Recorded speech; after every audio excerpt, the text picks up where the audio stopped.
कट्टी नहीं जीवन की। और सुखदेव मुनि कहते वास्तविक में जो मोक्ष चाहते हैं उन्हें इसी प्रकार चरित्र सुनना चाहिए।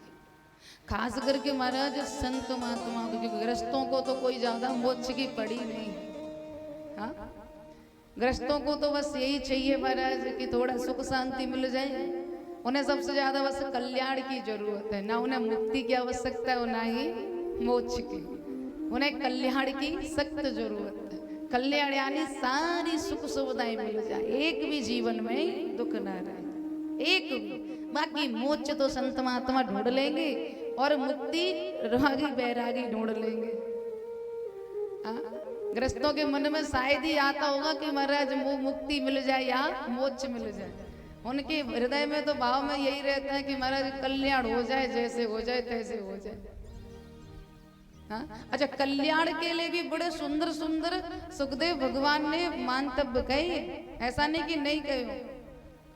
भाई सब सीधा सीधा कह दिया है कि जिसको तत्व की जरूरत है वो इस प्रकार भजन करे, और जिसको कल्याण की जरूरत है उनके लिए अलग अलग साधन है, अलग अलग साधन महाराज। कौन से? भाई जिसको सुंदरता चाहिए वो गंधर्वों की सेवा करे। हाँ, ये भगवान के कर्मचारी है, उन्होंने कर्मचारी लगा रखे। जिसको अधिक सुंदरता चाहिए, बड़ी सुंदर मनमोहिनी, तो वो गंधर्वों की सेवा करे, क्योंकि सुंदरता देने में गंधर्व ही माहिर है। हाँ, अब जो जिसका काम है वही तो कर पाएगा, दूसरा थोड़ी कर सकता है। अब सुंदरता के देवता है गंधर्व, तो वो ही दे सकते। और लक्ष्मी की आवश्यकता है महाराज, तो फिर वो लक्ष्मी जी के पास जाए, लक्ष्मी जी की सेवा करे। हाँ, और मैंने कई कई गृहस्थों के घर में देखा है कि महाराज इतने भगवान, उनके घर में इतने देवी देवता भरे पड़े जिनकी कोई सीमा नहीं है।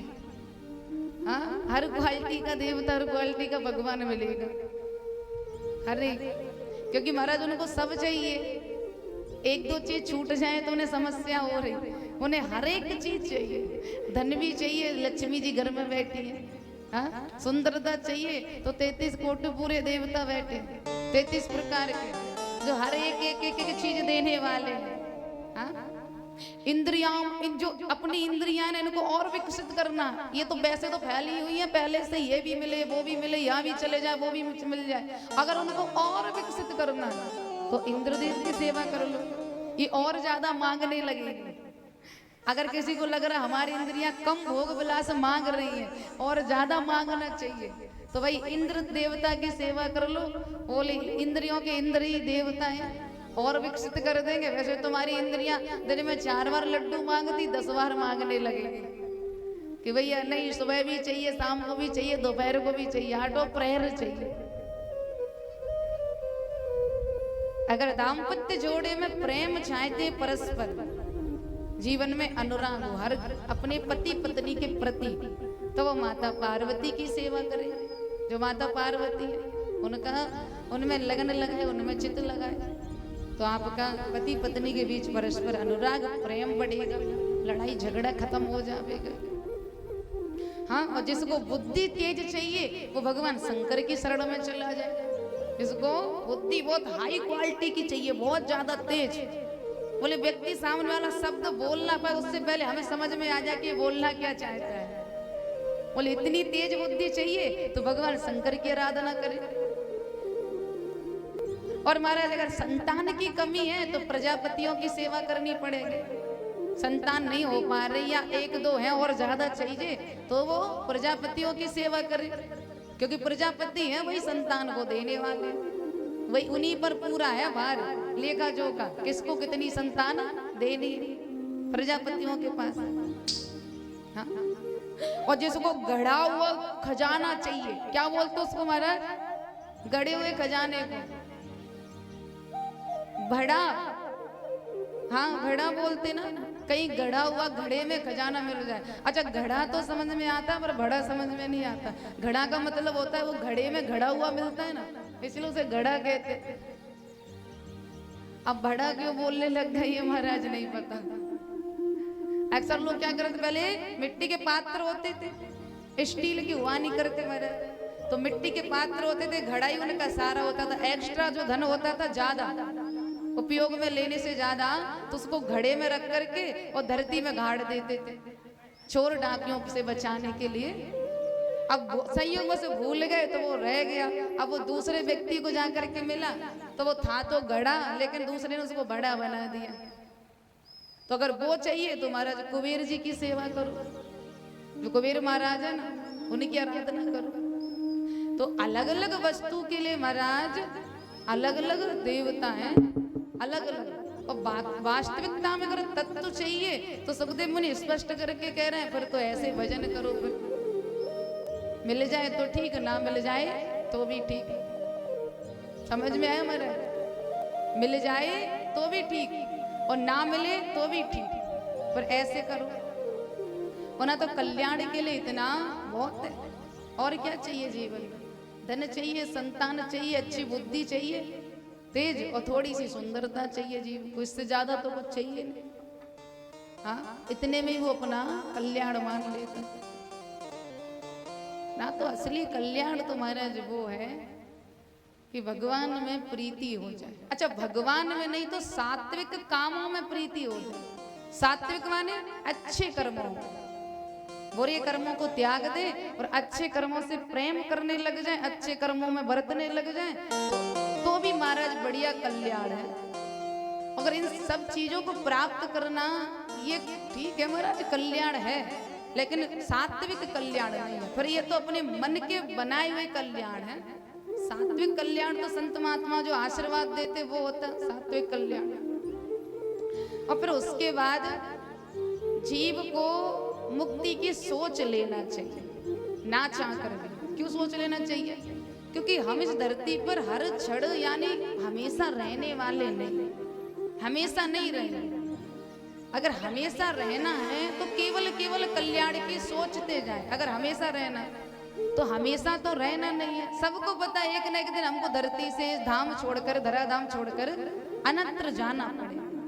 तो जब सबको पता अनंतर जाना पड़ेगा तो सबको ये भी सोच लेना चाहिए कि भैया थोड़ी सी भी मुक्ति के लिए भी विचार कर लेना चाहिए। मुक्ति के लिए कैसे?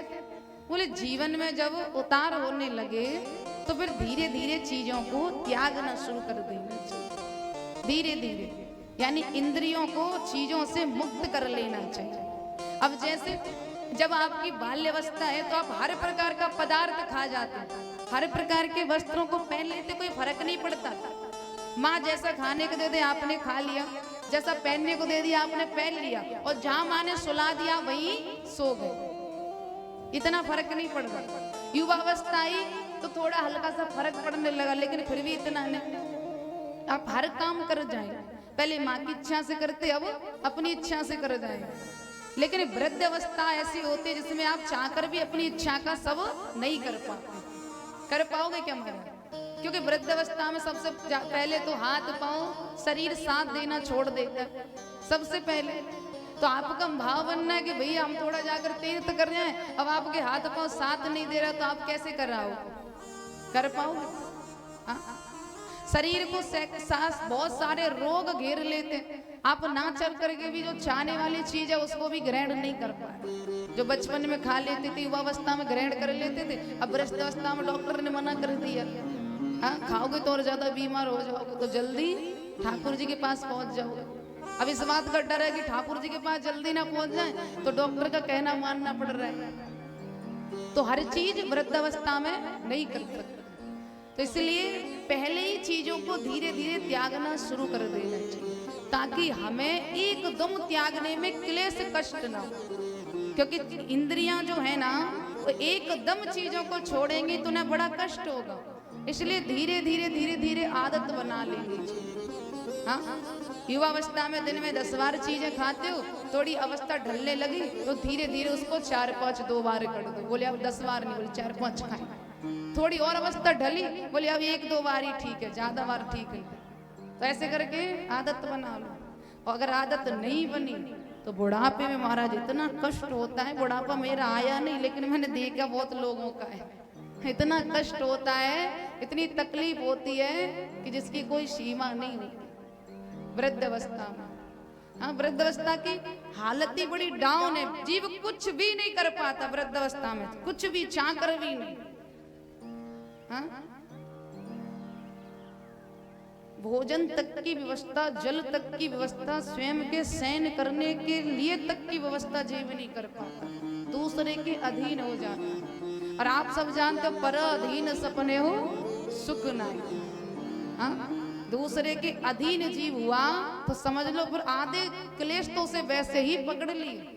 हाँ, आप 4 बार चिल्ला कर बोलोगे तब 1 बार आपकी सुनवाई होगी, 4 बार में तो सुख हो ही नहीं सकता। इसलिए शुरू से मुक्ति को भी थोड़ा पकड़ लेना चाहिए जाने से पहले, और नहीं पकड़ा तो महाराज फिर बुढ़ापे में तो कुछ भी होने से नहीं, फिर तो वही बात है, जैसे आए थे वैसे चले जाए।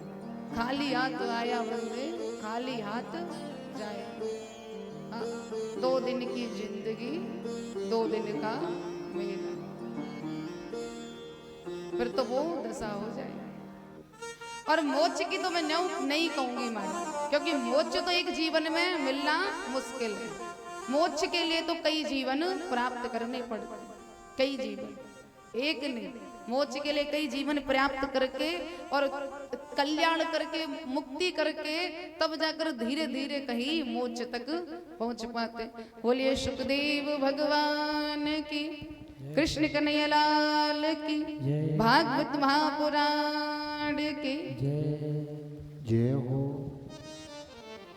तो मैंने इतना सब कुछ कहने का भावार्थ केवल यही था कि ठाकुर जी की असीम कृपा, आप ठीक समय पर इस प्रांगण में पहुंच जाएं तो आपसे एक भी शब्द न छूटे, कथा का एक भी चरित्र न छूटे, क्योंकि सबके लिए इस भागवत महापुराण का एक एक चरित्र इतना महान है, इतना जरूरी है कि बहुत ज्यादा महाराज, इतना जरूरी। और जरूरी अच्छा छोड़ना क्यों नहीं, या तो अपने नगर में चरित्र होता नहीं, अगर हो रहा है तो फिर हमें मुफ्त में मिल रहा है तो फिर लेने में भी क्या जा रहा है, श्रवण करने में भी क्या जा रहा है। हाँ, इसीलिए तो दूसरी बात और आपको बड़ी बता दें कि जो भागवत महापुराण है उसको कभी मजाक का विषय मत समझना। लोग कितना मजा आ गया, अरे भाई मजा